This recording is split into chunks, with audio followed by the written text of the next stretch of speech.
Hey guys, this is Dustin at Team 1000X coming at you with a new video where we talk about the wild world of internet money. And this is what I'm going to call my daily crypto rundown. So in 5 minutes or less, we're going to do a rundown on what you need to know in the world of crypto.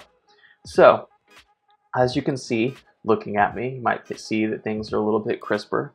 I spent some time over the last few days doing some upgrades to my hardware, my process. You noticed the new bumper at the beginning. So we're trying to do some improvements to the channel and making things a little bit more palatable for you guys. So I hope that it turns out good. What's been going on in the world of crypto over the last couple days while we've been out? As you can see here, we've got Bitcoin just shooting through the roof at 73.50. You know, it's another all-time high. You can see that here it's kind of plateaued just a little bit, but there's still room for it to bounce. I think that my prediction set pre-SegWit 2x was going to be between 7,500 and 8,000 or so, I can't remember exactly what I said, but it should be somewhere in there, maybe a little bit more, before SegWit 2x, and then my prediction after that is it's going to drop pretty significantly. It may have a couple, like from that point going into my prediction for towards January, is it may jump up a couple times before then, but I think on Jan 1 it's going to be around 3,000 or so. That's just my speculative prediction, not a professional in any means. You can see we've got a little bit of strange greenness in alts. I don't think that that's going to last long. Like I said, as this is climbing up, we're going to see these guys drop. And if you're going to buy alts, give yourself about 2 or 3 days before SegWit 2x and then buy them up, because after SegWit 2x, people are going to bounce from Bitcoin and put them into alts. So that's a good buying opportunity for you at that time. Okay, so what else is going on? So here's something really strange and interesting. We have a little bit of what I consider to be market manipulation going on. So looking at the top spots, we got 1, 2, 3, 4, 5, 6, going to 10. What's missing from this picture? Oh yeah, Bitconnect. Previously, it was right here. Okay, just about to approach this number and pass Dash, but magically, yesterday, right before that happened, it got dropped down, and it got dropped down hard to 15. And so its market cap, having previously been close to 2 billion, is now back to 593 million. And then look, the price did not drop. It has only gone up since. You can see that here in the chart. So what happened? Well, hearing the explanations from several people that are in the know, it seems like Coinmarketcap's ranking system is based off of a combination of coins and coins in circulation. And apparently, because of Bitconnect's position and holding most of the coins as a group, they're staking them and doing some other things. They're not in circulation, and therefore they're not, quote, eligible to be considered as part of the overall market capitalization value that Coinmarketcap puts onto these guys. So that seems a little bit shady to me. Probably, you know, this has happened before. I don't remember the exact time or number last time, but it's like it gets high enough that there's like uh-oh, Bitconnect, this shady underdog, doesn't deserve to be high up.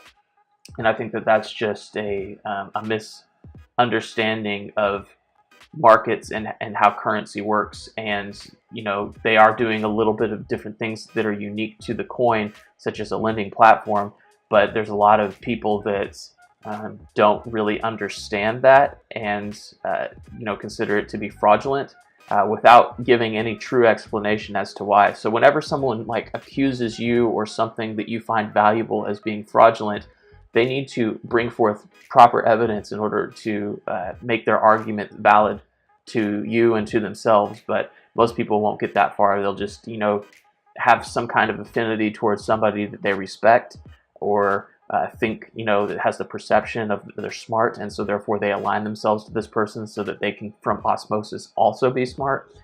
And so in this strange human behavior, people always want to be right, and they won't go into the depth of having a true argument about a specific subject or position. They will just say, so and so says, and therefore I say, and they're never going to give true evidence of things being fraudulent. But for me, what I see is that the market always is going to be the judge. It is indifferent to your bias or human deception, and it's going to play out as such. So look at this price, you know, 277. It's going to keep growing. So a similar situation that exists today is the price manipulation that's happening in gold and silver. There's a lot more controls on that because actually the federal government and other governments have gotten involved in that suppression. And I don't think that that power is actually possible in this infrastructure or environment, but it's basically the same thing. So they're using Coinmarketcap as a visual indicator of hype, and therefore they are trying to purposefully suppress the value of this currency in order to keep it from going high enough of these other coins that want to pump themselves. So I don't know this for sure. Potentially Dash could have called them up and just been like, hey, blah, blah, blah, we don't want this. And then, you know, that's all it took. There's a little money under the table. Just saying. So anyway, we'll move on from that. Maybe I'll do another video more dedicated to that, but this is a situation that personally annoys me. Okay, so what else? Oh, there's one small other piece to that. So I don't know if this was coincidence or if it's just kind of like weird timing, but Vitalik, who is the founder of Ethereum, did a tweet on, it was a reply to somebody else's tweet on Twitter, where they were discussing the concept of compounding interest here, you know, and it's like the returns of Bitconnect. And so they're like, oh, does this sound like a Ponzi? And he's like, yeah, if 1% is what they offer, then that's a Ponzi. Okay, so there's a lot of hype on this on the internet right now. It's like, oh, Vitalik called Bitconnect a Ponzi scheme. Okay, in a traditional sense, if you take old money and you have new money, and the new money pays the old money, and it's a cycle, and if that cycle breaks, then the Ponzi scheme is exposed. Okay, that is a Ponzi scheme. There's a big difference between what Bitconnect is doing, and you can do your own research there, and there's a lot of videos of people explaining it on how they're actually taking their coins. They have market value and they're staking them, and that is the revenue generated for the coin and the project. So basically what I'm saying here is that this, in a traditional sense, could be true, okay, but it's not in the sense of Bitconnect, and so therefore it's irrelevant. Bitcoin sometimes on a daily basis, you know, has beyond 1%. So if you take the concept of anything that has a 1% daily interest is a Ponzi scheme, that's just a sweeping statement that you're not doing your diligence on understanding, you know, what you're talking about. So when there's a market swing and Bitcoin goes over like 3% a day, then you can just call that a Ponzi. Maybe some people do, but there's money coming in from it, and just take that as a frame of context when you're seeing this kind of stuff.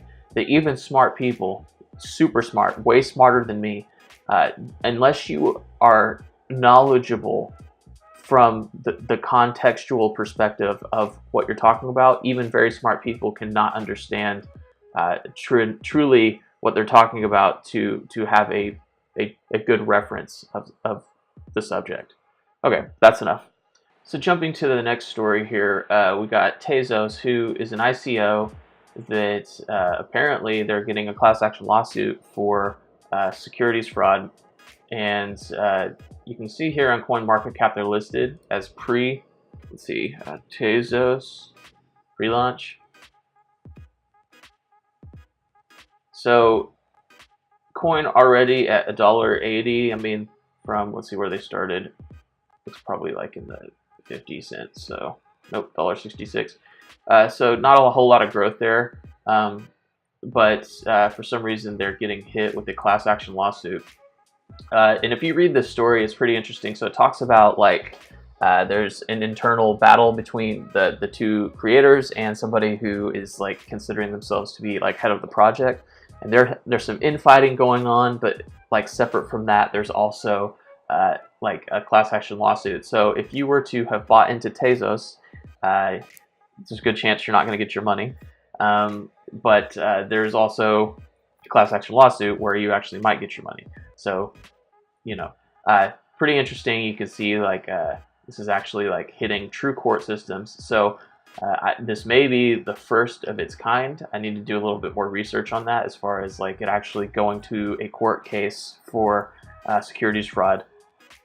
So that's pretty interesting to me. But you can see that when there's actually true fraud, okay, you're going to see court cases. So when there's fake fraud or just a lot of FUD going on, you're not going to see that. So there's a big difference between what I would consider to be community marketing tactics to cast shade on good coins versus something that's actually proven to have been investigated and considered to be fraudulent. So that's it for the news today, guys. If you like this video, hit that like button, subscribe, share. Hope you found it informative. In the description box, there are links. They can help you learn more about Bitcoin on how to get started. The best way to start is to just get started. So if this is something that you're interested, you can see some of the platforms that I'm using in there and sign up and start your own journey.